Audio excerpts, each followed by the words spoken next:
Hi friends, please subscribe to Amravati Media and press the bell icon for more latest updates. కాపులు వైసీపీకి దగ్గర అవుతున్నారా? లెక్కలు ఏం చెబుతున్నాయంటే 2024 అసెంబ్లీ ఎన్నికల టైంలో కారణాలు ఏవైనప్పటికీ కాపుల నాడి పట్టుకోలేకపోయింది వైసీపీ. ఉత్తరాంధ్ర నుంచి గుంటూరు వరకు పార్టీ కీలక కాపు నేతలు ఉన్నప్పటికీ ఆ సామాజిక వర్గ ఓటు బ్యాంకును ఆకట్టుకోలేకపోయింది. అదే టైంలో కూటమి లాక్కెళ్లిపోయిందన్న లెక్కలు కూడా ఉన్నాయి. దీంతో ఈసారి ఎట్టి పరిస్థితుల్లో దానిని మార్చాలని, ఎక్కడ పోయిందో అక్కడి నుంచే మొదలు పెట్టాలన్న టార్గెట్తో సైలెంట్గా వర్కౌట్ చేస్తోంది వైసీపీ అధిష్టానం.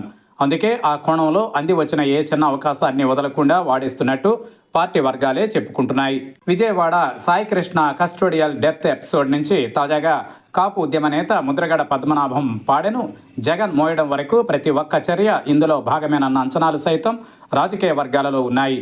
ఎన్నికలకు ఇంకా 3 ఏళ్ల టైం ఉన్నా ఇప్పటి నుంచే సామాజిక సమీకరణాలపై దృష్టి పెట్టినట్టు తెలుస్తోంది.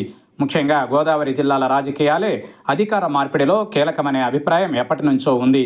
అందుకే ఆ ప్రాంతాలలో పూర్వ వైభవం సాధించాలనే లక్ష్యంతో పార్టీ అడుగులు వేస్తోందట. అందులో భాగంగానే ప్రజలలో చర్చకు వచ్చిన ప్రతి అంశాన్ని రాజకీయ అవకాశంగా మలుచుకునే ప్రయత్నం చేస్తోందని అంటున్నారు. ముద్రగడ పద్మనాభం భౌతిక కాయానికి జగన్ నివాళులు అర్పించడం, పాడె మోయడంతో పాటు అంతిమ సంస్కారాలు పూర్తయ్యే వరకు అక్కడే ఉన్నారు. ఇదే ఇప్పుడు రాజకీయ ప్రాధాన్యం సంతరించుకుంది. భౌతిక కాయానికి నివాళులు అర్పించడం వరకు ఓకే గాని ఆ తర్వాతి పరిణామాలనే నిశితంగా చూడాలని అంటున్నారు పొలిటికల్ పండిట్స్. అదే సమయంలో నిబద్ధత ఉన్న నాయకుడిగా ముద్రగడ మరణం వైసీపీకి కూడా తీరని లోటన్న వాదనలు సైతం వినిపిస్తున్నాయి.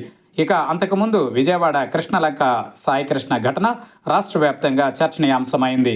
కస్టోడియల్ డెత్ ఎపిసోడ్పై వైసీపీ నాయకత్వం వేగంగా స్పందించింది. మాజీ మంత్రి అంబటి రాంబాబు కొన్ని వివరాలు బయటపెట్టడం, తర్వాత జగన్ స్వయంగా ఆ కుటుంబాన్ని పరామర్శించడంతో పొలిటికల్ హీట్ పెరిగింది. ఆ తర్వాత ప్రభుత్వం స్పందించడం, సీఎం చంద్రబాబు బాధిత కుటుంబ సభ్యులతో మాట్లాడడం, సంబంధిత పోలీస్ అధికారులపై చర్యల్లాంటి పరిణామాలు చకచకా జరిగిపోయాయి.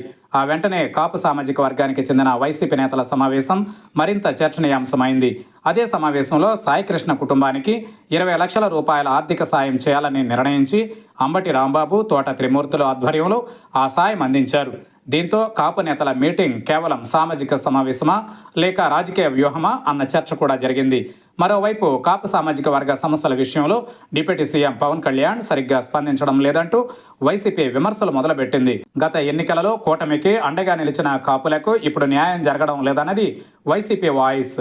ఈ అంశాన్ని రాజకీయంగా ముందుకు తీసుకెళ్లే ప్రయత్నంలో భాగంగానే వరుస ఆత్మీయ సమావేశాలు నిర్వహిస్తున్నట్టు తెలుస్తోంది. గోదావరి జిల్లాల తర్వాత ఇప్పుడు ఉత్తరాంధ్రపై దృష్టి పెడుతోందట వైసీపీ అధిష్టానం. విశాఖ వేదికగా కాపు నేతల సమావేశానికి సన్నాహాలు జరుగుతున్నాయని చెబుతున్నారు. విశాఖ, విజయనగరం, ఉభయ గోదావరి జిల్లాలపై ప్రత్యేక దృష్టితో ఈ సమావేశం ఉండబోతోందంటున్నారు. 2024 ఎన్నికలలో ఉత్తరాంధ్రలో ఆశించిన ఫలితాలు రాకపోవడంతో తూర్పు కాపులు అధికంగా ఉన్న ప్రాంతాలలో కొత్త వ్యూహంతో ముందుకెళ్లవచ్చని అంటున్నారు. ఎన్నికలకు ఇంకా సమయం ఉన్నప్పటికీ గతంలో దూరమైన సామాజిక వర్గాలను మళ్లీ దగ్గర చేసుకోవాలని వైసీపీ గట్టిగానే ప్రయత్నిస్తోందని చెబుతున్నాయి తాజా పరిణామాలు.